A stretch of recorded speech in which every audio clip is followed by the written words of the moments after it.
asalaamaaleykum mbokki internet yu Sénégal 7 ñu ngi leen di nuyu di leen ziar bu baax di am mbégte di feggoo ak yéen tey nag ñu def plateau spécial 8 mars te buñ ne 8 mars dañuy sargal jigéen ñi moo tax tey ñu dalal kenn koo xamante ni jigéen la fii ci biir Sénégal waaye nekk une femme forte nekk jàmbaar bari na histoire nag mais vraiment toujours elle s'est battue pour la cause des femmes moo tax tey ñu jël ko ci 8 mars bi ngir war a waxtaan ak moom muy Gabrielle Kane tëju woon ci rukkam nag ñu jël ko loqati ko génne ko muy waxtaan ak sénégalais yi ci 8 mars bi Gabrielle ñu ngi lay nuyu di la ziar. Zena maa ngi lay fay di la remercier ci déplacement bi bëri woon naa histoire waaye bàyyi na léegi soppi nga. ba mu jógee Màkka ba tey damaa réglé nekk nit. macha allah waaw ma dégg ndigal. topp sama sëriñ neen naa bàyyi xulu bàyyi naa xulu donc bëreetuma histoire. ñu ngi lay sargal ci 8 mars bi tey muy journée de la femme nga nekk jigéen fii ci biir Sénégal waaye ñu lay gis toujours nga yëngatu ci wàllum cause sociale tey lan moo la animé personnellement Gabrielle Kane enfance bu metti la jaar bu metti la lan moo la animé à ce que chaque fois rek da ngay xeex pour jigéen ñi. mooy mais xam nga bon aujourd'hui dañu nekk ci société boo xamante ne ni jigéen ñi plus que jamais. dañu war a xeex pour li nga xamante ni mooy suñu àq ak suñu yelleef te li nga xamante ni mooy le besoin jigéenu Sénégal dañu soxla ñu fekk si leen ci seen àq ak yelleef mais dañu soxla aussi ñu jàppale leen te aussi ñoom ci seen biir ñu jàppalante donc loolu ñun bu ñu ko deful kenn duñu ko defal et génération yi nga xamante ne ñoom ñooy ñëw dans le futur dinañ am lu leen metti plus que ñun li ñu am la ñu metti est-ce que des fois ça t'arrive nga dugg ci benn combat yenn ko téye ko xeexal jigéen ñi après nga dem ba ci biir am ci déception am ci lu la metti wala amoo ci benn regret des fois ci combat yi ngay mëne. non y a toujours des bu fekkee ne da ngay mën ay combat pour des personnes doo jóge ci déception mais tant que yaa ngi des ci principe yi. defe naa ne doo ci am déception man musuma xeexal nit musuma tax man duma xeexal nit. peut-être moo tax bon je suis un peu à l'écart de ñu bëri. dunguruma kenn ànduma kenn mais principe yi ñooy tax may xeex nit donc parfois principe yi day farak ñii farak ñële mais tant que yaa ngi xeex sur les principes rek doo ci am déception mais léeg-léeg nga jàppale nit defal nit nga am ci lu la métti mais defe naa ne loolu àdduna la quoi. loolu àdduna la à travers ton association yaa ngi def ay actions yu bari yaa ngi di joxe don ci hôpitaux yi bu ci yàggul dara rek ci hôpital IASO di dem ci pouponnières yi di dem ci prison des femmes yi financièrement lan moo lay appuyer wala Gabrielle Kane ses propres moyens moom lay defee ses actions sociales. loolu réew mi ñëpp laaj xale bi ku koy appuyer. bon damay liggéey nag damay on a des partenaires. déjà loolu dama koy souligner li nit ñi di wax naan xëy na Gabrielle Kane la ñuy gis ci matériaux yi Gabrielle Kane la ñuy gis ci dons yi Gabrielle Kane la ñuy gis ci association mais il y a des gens qui sont derrière ay partenaires yoo xam ne ñu ngi bitim réew dañu jàppale bu baax et loolu ça fait des années partenaires yoo xam ne ñu ngi aussi fii Sénégal ñoo xamante ne ñu ngi ñu jàppale donc récemment li ngay wax le centre de dentisterie bu Wakam di nuyu colonel Dia biñ fa fekkoon bi ñu fa defee on a des partenaires à l'étranger yoo xam ne dañu jàppale ci doon bi ñu ñëwee fii Sénégal il y a des entreprises yoo xamante ne dañu am responsabilité sociétale ci société bi di ko def bu ñu gisee ne xaalis bi ñu lay jox yaa ngi koy dugal fi mu war dañ la ci jàppale donc je profite de l'occasion di gërëm la fondation LONASE bi nga xamante ne ni c'est la 3e année ren à chaque fois bu ñu amee ay actions sociales à l'année à l'endroit des hôpitaux ñuy jàppale donc vraiment di renouveler C'était aussi initié par la Diop. Non cette année on l'a fait avec monsieur Ndoura Baldé te daf ci jàpp ba nga xam ne population yi soulagé nañu leen ci li nga xamante ne mooy le besoin d'équipement bien vrai que y a des besoins yoo xam ne c'est des besoins de personnel des besoins d'assistance mais yenn besoin équipement yi bu ñu ko amee day cher trop donc wax dëgg yàlla ñi ngi remercier ñi nga xam ne ñooy suñu ay partenaires alors à chaque année dañuy fêter 8 mars fii ci Sénégal muy journée internationale de la femme mais dafay mel ni chaque année rek ñun Sénégal dañuy mel ni ku dellu ginnaaw parce que li ñuy xeex wala lu ñuy sargalee jigéen ñi ñu ngi koy dund ba tey jigéen ñi ñu ngi leen di dóor ba tey jigéen ñi ñu ngi leen di violenter ba tey jigéen ñi ñu ngi leen di siif ba tey jigéen ñi ñu ngi ñàkk place wala gëdd guñ leen di jox ci biir Sénégal jàppoo ne nu ñuy fêter fii Sénégal 8 mars est-ce que jotul ñu def ci benn changement par rapport à plus de sensibilisation que plus de folklore. Oui mais y a rien à fêter en fait. Historiquement y a rien à fêter parce que bu ñu jëlee 8 mars di ko fêter rek c'est qu'on n'a pas compris le sens de la journée. bu ñu jëlee affaire bi di ko ndiroole bon tous les ans je le dis et tous les ans dañu naan kii dafa yabaate mais bu ñu jëlee affaire bi daf ko fait c'est qu'on n'a pas compris le sens de cette journée-là c'est que comprendre ñu lan moo tax bés bi jóg et historiquement ñan ñoo taxoon bés bi jóg y a des femmes yoo xam ne dañu doon liggéey ci benn usine ñu laaj augmentation ñu rey leen parce que dañu laaj yokkute ci seen liggéey loolu moo nekk à l'origine de la journée des droits des femmes ce n'est pas une fête ce n'est pas un folklore bés la boo xamante ne dañu war a taxaw xool baromètre bi nga xam ne fan la ñuy natt fan la ak yelleefu jigéen ñi toll ci réew mi ak ci réew yi nekk ci àdduna bi yëpp te defe naa ne Sénégal malheureusement on a reculé ces dernières années les droits des femmes n'ont jamais été autant piétinés que sous le magistère de Macky Sall loolu nañ koy nangu si les 10 dernières années on a piétiné les droits des femmes malheureusement et on n'a pas d'espoir franchement donc dañuy utiliser tout le temps depuis tout le temps je pense que depuis les années 60 on a utilisé des femmes comme un bétail électoral ñëw leen ngeen duróole ñëw leen ngeen tëgg sabar ñëw leen ngeen fecc ñëw leen ngeen def ci folklore bi mais bu ndombal tànk jotee bu doxal jotee bu séddoo jotee bu pàccoo jotee bu toog ci chaise bi jotee ñu ne leen ñun ay góor lañu donc franchement on n'a pas avancé quoi malheureusement alors ci loolu sax dafa mel ni sax dafa feeñ ba ci représentativité yi ñu am ci sunu ay institutions rawatina nag ñu jëm ci élection présidentielle bu bari coow loolu date bi pousse nañ ko li sama xarit yi di wax benn date lañ doon ñaan ñu jox leen ñaari date alors dañ ko ñaan ci njëkk rek waa ñu jox leen ko ci njëkk dafa mel ni jox nañ leen ko ci njëkk joxoon leen ñaari date alors ñu gis ni même ci candidat officiel yi nga xam ne moom la ñu retenir ñaari jigéen rek ñoo ci bokkoon kenn kii retiré na candidature am parce que double nationalité est-ce que loolu du firnde di war ni jigéen dañ dafa gën a dellu ginnaaw fii ci biir Sénégal surtout seen représentativité surtout seen ak seen yelleef ci biir institution yi. mais c'est la preuve la plus preuve mënul gën a rëy loolu en fait parce que parti politique yi bari nañ fi doo ci gis ñu jiital jigéen te pourtant ñoom ñoo yor parti yi ñoom ñooy fonctionner loo parti yi ñoom ñooy gérer parti yi au quotidien mais bu taxaw jotee taxawal représenter jot dañuy dindi jigéen ñi donc je pense que la liste des 19 elle est à l'image de la liste du gouvernement elle est à l'image de ce qui se passe au poste clé à l'Assemblée nationale ak li nga xamante ni mu nekk ci PCA yi nekk ci réew mi li duuf ci nag li yëpp góor ñi lañ ko jox donc ça ñun ñoo war a xeex mais daf ci am ñoo xamante ne ci jigéen ñi malheureusement dañoo xaw a am jikko naa feex bu ñu leen joxee benn lu tuuti rek ñu doyloo ko pour seen bopp et ça c'est un peu de l'égoïsme parce que dañu naan jox nañu kenn rek kenn kooku du wax da ngay ñamal dara nga noppi doo wax donc bon ça aussi malheureusement il faut que ñu xam ne combat bi ñuy xeex c'est pas ñun c'est pour les générations à venir et il faut que ñu intégrer ko surtout benn candidat bi ci bokk muy Anta gis nga souvent des attaques personnelles yi nga xam ne moom la koy dund à sa personne waaye rawatina violence verbale bi nga xam ne moom la koy dund tout le temps ci stigmatisation bu ñu teg jigéen man j'ai de l'admiration pour elle parce qu'il faut vraiment dans un monde d'ego surdimensionné dans un monde de testostérone à outrance dans ce pays qu'elle ose man franchement j'ai beaucoup d'admiration ba waxewu ma ko noonu sax parce que gars yi dañ foog ne ñoom rek ñoo nekk ci réew mi tu vois ñoom rek ñoo fi nekk di yuuxu di këlli mais ñun ci réew mi nañ bokk on est la moitié de la population et on fait pas autant de bruit que ñoom c'est leurs égos leur testostérone ñoom ñoo yàq dëkk bi ñoo taal dëkk bi ñoo indi problème yi ci dëkk bi yëpp donc je pense qu'elle a énormément de courage d'en arriver là et j'espère qu'elle fera un résultat boo xamante ne ñun jigéen dinañu encourager pour la suite.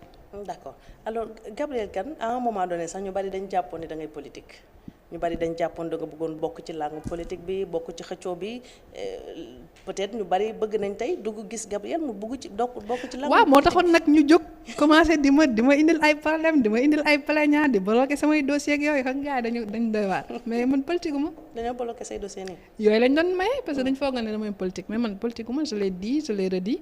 te voilà politique amoo benn ambition politique parce que politique lu baax la c'est tey boo amee ndombal tànk fii ci réew mi nekk ministre de la femme wala nekk directrice des cases des tout-petits de la petite enfance tey war nga gën a mën a focaliser ci activités yi ngay def nii nga gën ko yokk. oui mais xam nga politique day fekk nga nekk leader wala nga topp koo xamante ne da nga ko bëgg wala da nga ko naw. man j'ai pas un homme politique boo xam ne dama ko naw ci réew mi. amul j'ai pas un homme politique amul kenn koo xam ne.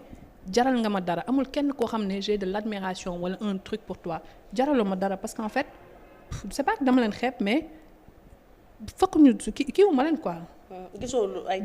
gisuma ci ñoom loo xam ne. doy na ma ba ma war a topp leen en fait. donc politique c'est pas beaucoup ont tenté dugal ma ci ay affaire mais man dugguma ci politique defuma politique li may def maa ngi koy def tey laa ko gën a mën a def bien vrai que ñi ngi galgal ñi ngi def seeni affaire ci suuf ne xale ndaw si daal foog ñu bloqué bu dul loolu day avancé may avancé ak jàmm nag mais bu nañu dalal seen xel politique uma nañu dalal seen xel. D'accord bu loolu weesoo gis nañ aussi la sortie d'un candidat présidentiel muy Mamadou Lamine Diallo yëkkati ko teg ko ci Coumba Gawlo ci li nga xam ne moo di dialogue national bi weesu ni ki démb Coumba Gawlo tontu na ko wax ni ko au moins elle a fait quelque chose stigmatisation wala violence verbale bu ñu teg ci jigéen ñi. oui mais xam nga réew mi boo fi nekkee di def dara wala bëgg def dara nit ñi dañuy jug di wax Coumba Gawlo ce qu'elle a fait dans ce pays ñun ñëpp xam nañ ko. Je pense que c'est une artiste mondialement reconnue. Et socialement elle fait ce qu'elle peut. Coumba Gawlo elle a un actif légitime boo xamante ne mën na taxaw mu ne Sénégal lii laa fi defal le fameux politicien là man xaw ma sax kan la boo ma ne woon lan la def ci réew mi xaw ma ko lan la def ci réew mi xaw ma ko je suis incapable de te le dire man mi duma dara ci réew mi laajuma dara ci réew mi suba boo ma ne woon Gabriel lan nga def ci réew mi ma ne la lii bërëb sàngam réew dëkk sàngam région sàngam village sangam maa ko fa def man kan donc le candidat là franchement ça ne fait que montrer l'ego surdimensionné et la bêtise de certains hommes dans ce pays gars yi dañu bête l'intelligence elle n'est pas liée au sexe de l'homme dañuy foog ne comme ñoom ay góor lañ ñooñu gën a nekk nit donc le gars il est pas très intelligent de dire ça donc c'est que de la bêtise rien de plus Coumba Gawlo elle a toute sa place au dialogue man mi sax waroon naa dem dialoguer waaye dew ma invité woon nañ la Macky ma invité wul nag. Macky Sall invité wu na la ci la dialogue bi. Macky invité wu ma de. invité wu la. invité wu ma te man góor laa waroon na la invité war ngaa mën a wax jàmm ci réew mi man góor laa fuñ ma woowul du ma fa dem. daa woo ñi war a woo mu dialogue ak ñoom xëy nañ dialogue. yow nee nga dañ lay xeex kañ ba la Macky woowee xanaa coow li du gën a bari nag. non mais man maa bokkul ci seen dialogue ànduma ak ñoom dialogue ma ak ñoom man j'ai mon petit bout d'association je fais ce que je fais maa ngi def li may def maa ngi def li may sentir. te kenn sonaluma parce que ñoom luñ la jàppalee suba dañuy jéem a jàppale la pour mën la tënk ëllëg te comme man damaa xaw a rëb damaa xaw a lëj mënuñu maa tënk mënuma jubóog ñoom d'accord ñoom lu ñu la defalee benn dañ koy téye foofu dañ lay téye foofu bëgg la cee tënk te comme mënuñu maa tënk mënuma jubóog ñoom buñ la mënta tënk mënuñ la utiliser mënuñ la fooye ndax jigéen nga dañ lay bëgg a yàq ak génne ay audio yi xew léegi.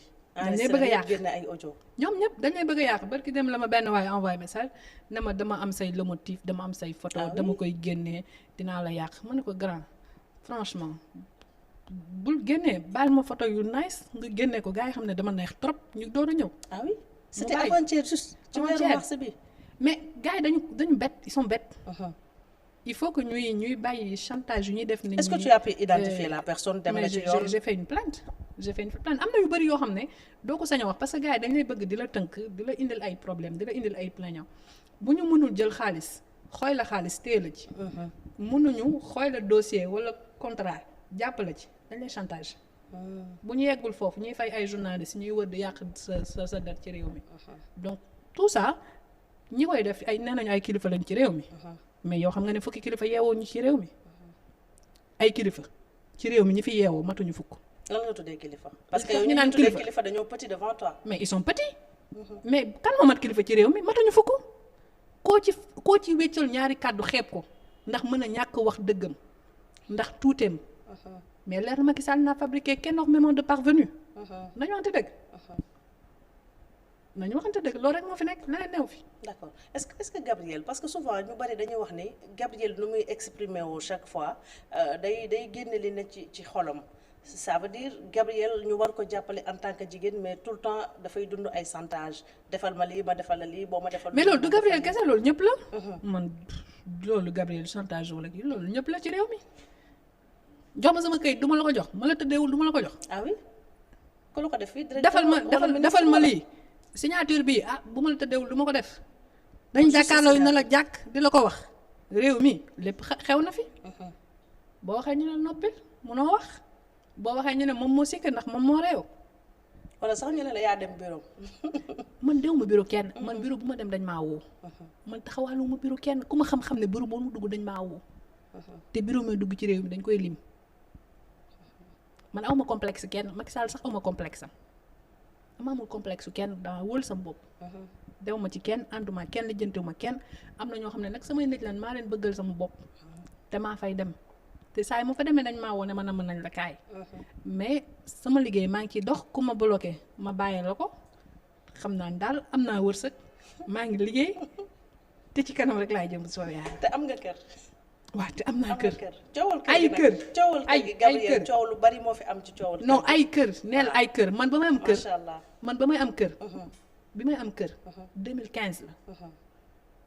kër gi ma njëkk am moo tax ñu jug rek indi non dellu ma kër gi ma njëkk am. du Sénégal bitim réew laa ko amee. kër gi ma njëkk jënd muy titre foncier bitim réew laa ko amee.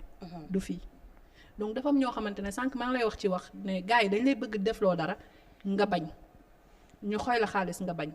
ñu chantage la nga bañ ñu dem sulli ay dossier nga bañ ñu fay ay journaliste ñuy dem di def ay une ci yow wala di woote ci ay médias di def yenn yi loolu yëpp ça rejoint ce dossier là intimidation la woon. mais intimidation ci lañ dëkk ak nit. dañuy toog seen kër yi jàkkaarloog te lay gis xale bi ne xale bi neex na xaaral ma dem ci ñu woo la di la wax yenn yi nga bañ dañuy jéem a wéb 200 000 300 000. xam nga man loolu yëngal ma. bu ñu paree di la jéem a kaay ma yóbbu la Paris kaay ma yóbbu la Dubaï nga bañ xam nga loolu man xoyuma après dañ lay kii woo ci journaliste yi Gabrielle wax bindal ko lii defal ko lii bindal ko lii bindal ko lii gelu diw la diw fu ñun resto bu ne ñu toog fa yàq sa der bureau bu ne ñu toog fa yàq sa der restaurant salle d'attente bu ne ñu toog fa yàq sa der c'est parce que dafa amoon lu ñu bëggoon ci yow te joxoo leen ko góor boo fekk ci réew mi mu toog di yàq deru jigéen dafa amoon lu mu bëggoon ci ndaw si te ndaw si mayu ko man nag mayewu ma jaayuma sax. jaayuma mayew ma damay maye sax waaye ñoom laa mayut. sikkuma ko ñoom mayuma leen ñoom. jaayuma damay maye te mayuma leen ñoom. li ngay jooy nii moom la ñu bari di jooy ñenn jigéen man. ñi may jooyuma ko man dama leen a faalewut. ñi may jot di waxtaanal da ngay gis ñenn ñu naan le président Macky Sall a bien travaillé mais malheureusement les gens qui sont autour ñoo ko yàkkal. on aura et ça je pense que c'est une intime conviction Macky Sall dina dem. ñu jooy wëri ko pour indiwaat ko et ça j'en suis convaincue. wax dëgg yàlla ko waxal leneen lu dul Sall ngaari liggéey na tooñ nga ko. donc les gens qui sont autour. mais c'est des parvenus gars yi jànguñu xamuñu Macky Sall daa falu ñuy door a nekk nit. quand même nañu wante dëgg. d'accord c'est une bande de parvenus qui grouillent autour de lui tax nañu jéppi leen bañ leen man dama dem ba jéppi leen. parce que dafa am ñoo xam ne dañ koy def parce que foog nañu ne position bi ñu taxaw wala fi ñu toog dootuñ fa jógee waaye dinañ xam ne yàllaa yor nguur nag te nguur gi jeex na ba pare.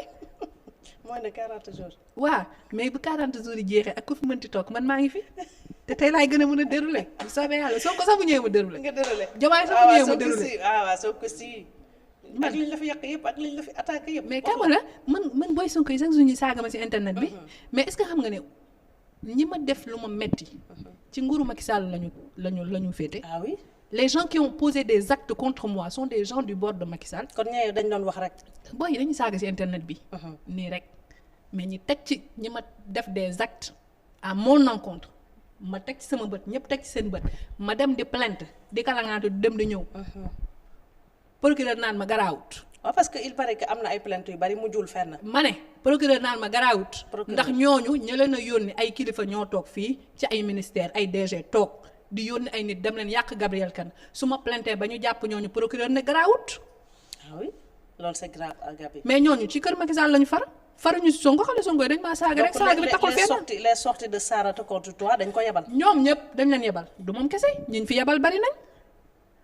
et plainte yi ba léegi dafa France nii. ma ne procureur nee na garaawut procureur nee na toog ci digg réew mi nga ne Gabrielle dafa dem France cagatu jël xaalis yóbbul ko sëñ Mountakha. boo waxee loolu ci réew mi garaawut. Abdou Karim Diop loolu la wax garaawut. c'est le maître des poursuites non ça c'est grave. mais loolu la nit ñi jooy y a une justice à double vitesse dans ce pays. Tu fais ce que je dis tu t'exécutes wala on t'ôte tes droits de femme. J'ai écrit à la ministre de la justice. moom mi jigéen. ma wax ko. moom mu xam borom ndombal tànk yi nekk ci réew mi defuma leen waxuma leen xam nga la lañ dañoo toog seen kër gis ma ci télé bi woo ma. mayuma la kaañu foowuma ak yow loolu doo nga ñu boole wala xeexuma ak ñoom. xulewuma ñu yàq la nga plainte ñu ne la garaawul bàyyil noonu. ñu ne ma garaawut je suis pourtant une femme. et justice doit être faite. La justice ne sera pas faite parce qu'il y a une justice à double mesure dans ce pays. En fonction de qui tu es, de ce que tu fais, dañ naan la garaawul wala une femme sax bon buñ la chantage nii garaawul c'est pas grave on doit se taire. Mais la justice doit protéger les femmes. Et la justice d'aujourd'hui ne protège pas les femmes. ñooñu ay kilifa leen yónni na leen dem leen wax li ci Gabriel. est-ce que mu nga identifier nga ces personnes. Aïssata Tall Sall maa ko bindaat ko mu xam ma xam. ñeneen ak ñeneen xam ñëpp xam toog ne ma garaawul. mais genre nit ñooñu dañ leen war a weer pour que à ce que comme justice bi deful liggéeyam dañu war a porter plainte. La justice ne fera pas son travail parce que elle a pas fait son travail depuis maintenant pourquoi le ferait-elle? C'est une justice complice xam nga mës naa fi toog ma ne leen les violences faites aux femmes la justice sénégalaise elle est complice des violences faites aux femmes. Et là je le vis. La complicité de la justice et le silence de la justice sur ce qui est en train de se passer des autorités de ce pays kaa ñu fooyee la foofu maak yéen kaa ñu caaxaane la caaxaanu maak yéen ñu ne dañ lay yàq ma dem ci yoon ne pat loolu c'est pas de la complicité mais la justice elle est complice. Est-ce que da ngay décider baisser les bras ou da ngay décider ba tey topp justice bi. askan bi ma juddoo de kay baisser les bras bokk ca. Parce que ce qu'elle a fait, ce qu'elle a dit, c'est très grave. Mais il y a pas qu'elle, des gens ont fait des unes de journaux me concernant. ñi leen yónni fay leen xaalis ñëpp ñi ngi fi. Gendarmerie ngi enquête ba tey. ay kilifa ñoo toog seen bureau di yónni ay nit dem leen yàq doomu jàmbur parce que lan kaay ma fooyee la fooyewu ma la loolu leen métti man xaw ma leen foofu ma ak ñoom maa ngi foo ci réew mi mais foofu ma ak ñoom. loolu leen métti foofu ma ak ñoom. D'accord. Donc Gabrielle Kane dit de ne pas baisser les bras ci poursuite judiciaire yi nga xam ne moom la war a def beneen question bi Gabrielle bokk na ci ba tey violence physique faite aux femmes surtout l'agression de Maïmouna Ndour Faye gis nga ampleur bi nga xam ne jël na ko ci biir réew mi comment ça t'a fait toi déjà sorante woo leen fi ngeen dëkk xam nga ko elle est journaliste elle est une femme célèbre ici coow li ça fait peur ça fait peur parce que bu fekkente ne on est plus en dem liggéey wàcc di dem sa kër diggante sa kër ak sa liggéey dañ la fay agresser ça fait peur et mënuñu lu dul mettit lu ko ñëpp naan ma mettit lu woo ko waxoo ci dara posté woo ko lu xew nga dugg ci mais on peut pas aller vite en besogne man je sais qu'elle a été agressée il y a une enquête en cours on attend le dénouement de l'enquête man loolu laa ci mën mais maa ngi koy mettit lu bu baax parce que bu fekkente ne on n'est pas entre notre lieu de travail et notre maison bu fekkente ne nekkuñu foofu en sécurité wax dëgg yàlla il faut que aussi que les autorités sénégalaises reprennent en main la sécurité dans ce pays te l'insécurité ñun ñëpp ñu ngi koy dund je pense que y a eu un reportage il y a pas très longtemps Nord Foire digg bëccëg ñu gis leen nit ñi di def donc franchement sécurité dans ce pays il y a des choses à faire encore. D'accord ñu ñëw ci avortement médicalisé bi nga xam ne autorisé nañ ko ci yenn dëkk yi dugal ko ci seen constitution tey Sénégal fii avortement médicalisé tabu la amaana sax kenn mënu ko yëkkati ay kàddu di ko teg ci kaw parce que dañuy jàpp ni du lu baax Gabrielle yow en tant que kuy xeex droit wu jigéen ñi ak famille lan ngay gisee loolu. Non mais xam nga yeneen réew yi ils en sont plus à l'avortement médicalisé. Parce que je pense que la constitution l'inscription dans la constitution ci une première bi nga xamante ne mooy historique ci mois de mars bi en France ils ont inscrit la liberté de l'avortement quelles que soient les conditions li nga xamante ne moom lañ ko kii man dama koy rafetlu parce que man nëbbuma ko je ne suis pas dans l'hypocrisie de dire des choses moi je suis pour la liberté des femmes de disposer de leur corps quel que soit le contexte nit moo jigéen moom yaramam la mu ciy def waruñu utiliser une quelconque pression wala benn moyen pour ne ko li nga bëgg a def ci sa yaram doo ko def man je suis pour cette liberté là te dama koy rafetlu l'avortement médicalisé c'est un terme dañ koy soulever souvent au Sénégal mais c'est un manquement de la justice sénégalaise parce que bu Sénégal demee ba signer le protocole de Maputo ba Abdoulaye Wade ak Macky Sall mi toog fii tey ñu ratifier ko ñuy continuer di tëj ay jigéen ci avortement ak ay infanticide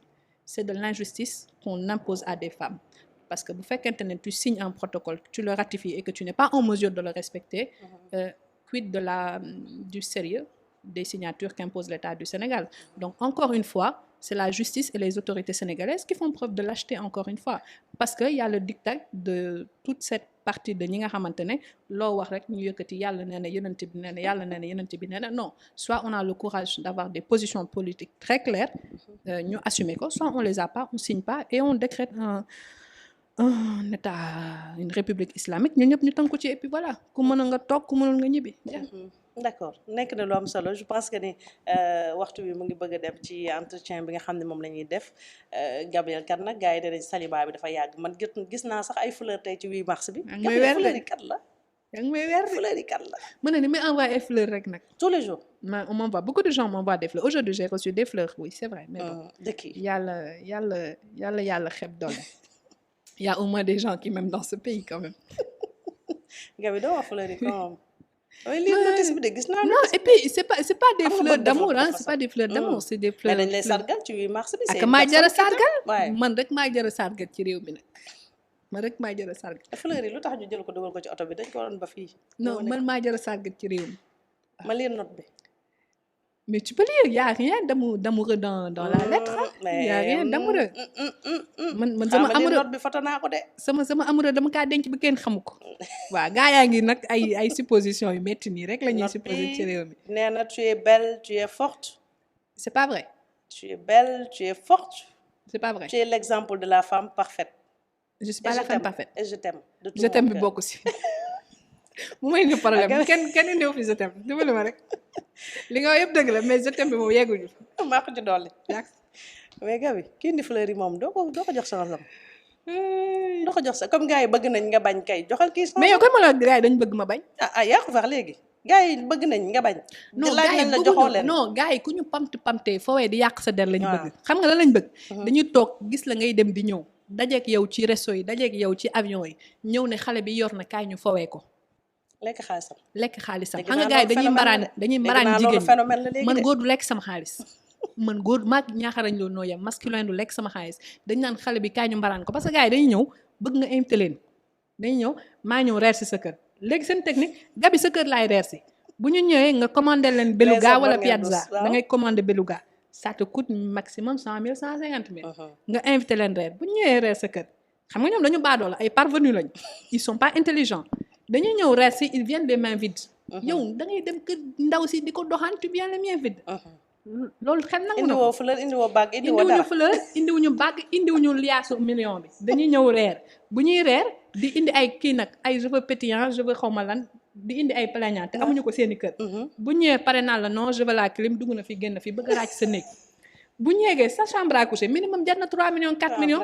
ñu bëgg a yéeg ràcc fa buñ fa yeggee. ràcc fa mais tilimal say dara ba pare di la laaj ay serviette blanche ak ay eau chaude amuñu ko seeni kër bu ñuy ñibbi naan la c'est-à-dire xawma waa impôt non waa trésor parce que syndicat trésor war nañ jug ci gars yi dañuy ñëw di la mbaraan yow ndaw si naan la waa trésor dama fa non dañuy jiñ non c'est que sama xaalis sama compte yi dafa am problème waa trésor ñoo bloqué samay bon gis nga lii yëpp ay bon trésor la ba pare gars yi ils sont tellement intelligents que yoroo foofu cash ma signal le chèque après trésor bu ñu ma fayee léegi yow da nga leen di jox seen cash ñu yóbbu ko nga bëgg a encaisser chèque bi di ci daw gars yi noonu la ñuy def léegi maa leen mayul loolu dañ leen di gis ci dëkk bi ñuy xànju di yor ay Mercedes yoruñu barke borom daaru yoruñu mën nañoo wax lu dul dëgg gaaw na noo daanu barke salaatu faatiha gaaw nañu maa la ko wax yoruñu de bu leen dugg ci ñoom yoruñu non bi nga mujjee wax gaaw na jalat yoruñu duñu wax dëgg gaaw na noo daanu moo tax ànduma ak ñoom li bokkuma ak ñoom ànduma ak ñoom nañ def nii ma def nii dañ leen mbaraan si gars yi ñooy mbaraan gel yi léegi nag bugguma ku ma mbaraan man nañ ma bàyyi yor naa tuuti mais mayuma leen xaalis mayuma leen si jëmm ji sekkuma kook ñoom nañ dox yow di nga wax après hors antenne nan nga xamee loolu lu mu jëli mais xam nga dëkk bi gars yi dañuy xànju nii rek yoruñu boo duggee ci banque yi ñoom ñëpp ñi ngi yor ay bor ci banque yi yor ay oto di ko di dóor di dugal yoruñu parce que léegi dafa mel ni système bu bees la léegi góor ñu ñoom ñooy doxaan jigéen ñi di leen mbaraan dañuy ñëw fekk na yaa ngi à l'aise bëgg la mbaraan lekk sa xaalis man góor du lekk sama xaalis boo ma dollilul yokkoo ma doo jël sama xaalis di ko yóbbu xalaatuma ko léegi nag comme damaa bañ loolu ñu ñëkk di yàq sama der si dëkk bi yëpp am na ku la bëgg ku la indil fleur indil la xaalis kooku moom bëgg na man ñi ma bëgg dañoo bëri waaw kooku moom bëgg na la moom ak maa neex a bëgg man pare nga pour duggaat ci sëy moi je me sens bien man waajuma sëy sax je me suis jamais sentie aussi bien que dans ma vie actuelle donc ça va est-ce que la personne que tu aimes cette personne t'aime aussi man rek lañ aimé si réew mi nag mais yow yaa bëggul kon moo tax dugg sëy. mais waxuma waxu amour waxu sëy laay wax sëy ak amour. mais tamit mën nga bëgg ko mais balaa ngay sëy ak nit da nga koy bëgg tamit. waaw waajumaa sëy damay bëggante sëyu ma. baare ma nobante parce que da ngay bëgg a dellu xale nobante dundaan bëggal gi. ba ci gisoo ni ma réglé wee ak ni ma normalé nekk nit di duglu sama yoon nekk di gérer sama affaire. gars yi parce que yaa ngi nobante quoi ju lay gérer amoo jotu kenn. man dew ma ci kenn ànduma kenn ñoom ñoo ma nopp di topp sama ginnaaw te nobbu ma leen man ki ma nopp maa ngi ànd ak moom. ñoom nobbu ma leen. lay canaliser. mais tu sais man. yàlla daf ma nattu ay góor yu normaux rek laa mës a am. góor gu ma mës a génnal kilifa nga normal nga nekk nga nit. seen nattu kay mooy yàlla da leen di nattu ñu nopp dox mel ni man. mais man je n'ai jamais eu góor bu normalul yàlla daf maa nattoo ay kilifa. dëgg yàlla man fi maa ngi ci ay loxoy wóor. maa ngi nekk nit maa ngi réglé nobantewu ma ak ñoom sekkuma ak ñoom lebalante waa Trésor nañ jóg ci doxaankat yi si réew mi. loolu rek laa Trésor kon Trésor gaaw leen ngeen. syndicat Trésor daal gaaw leen gars yi ñu yàq seen si dëkk bi ngeen joxe chèque yi sinon yéen lañ koy jiiñ. en tout cas kontaan naa Gabrielle ci waxtaan bi. yan kàddu ngay tàggatoo ban message ngay joxe à toutes ces femmes qui vous suivent un peu partout à travers le monde via Sénégal 7. non nañu wax jigéen ñi ne bés bi du bésu folklore. du bésu fête. nañuy bañ ñuy chosifier di ñu utiliser comme un objet. nañu aussi faire en sorte que ci lépp lu ñuy dugg rek nañuy am li nga xamante mooy avoir le choix. il faut qu'on se batte pour avoir le choix. Le choix de dire oui, le choix de dire non, le choix de def suñu ay jàng, le choix de se marier ou pas. Parce que le vrai pouvoir c'est d'avoir le choix. Et bu fekkente ne nit lépp looy def amoo ci choix rek amoo pouvoir. Donc il faut que on puisse se battre pour avoir le choix dans nos vies, le choix de nos enfants, le choix de nos maris, le choix de nos travail etc. Donc nañu bañ a bàyyi li nga xamante ne mooy moment de combat et de compte rendu ñu def ko moment de folklore ba li nga xamante ne mooy l'essentiel ñu fàtte ko. Donc surtout loolu mooy message bi et puis di la remercier ci li ngeen a ñëw tey man na waxoon damaa maandu ci réew mi yëpp dañ ma indi laa yeneen problème yoo xam ne xamu fu ma koy waxee mënul yàgg mais bon ñaan yàlla li nga xamante ne mooy échéance yi ñu jëm ak réew mi xaw a yëngatu lépp dal ñëpp delluwaat ci jàmm ku nekk def li nga xamante ne mooy li nga mën na nga ko mëne ku nekk yéene sa morom jàmm et puis Sénégal jëm kanam ak jigéen ñi. C'est important. Voilà. Merci beaucoup, bonne fête à toi pareillement Gabrielle Kane. Donc di jaajëfal bu baax a baax mbokki internet yu ñu doon suivre tout au long de cet entretien di leen jaajëfal bu baax a baax Babacar ak sama photographe bu aay bi ñoo nekkoon ci cadrage son lumière montage donc ñu ngi leen di jaajëfal bu baax a baax di leen jox rendez-vous très bientôt ci yeneen jotaay fii ci Sénégal 7 merci beaucoup.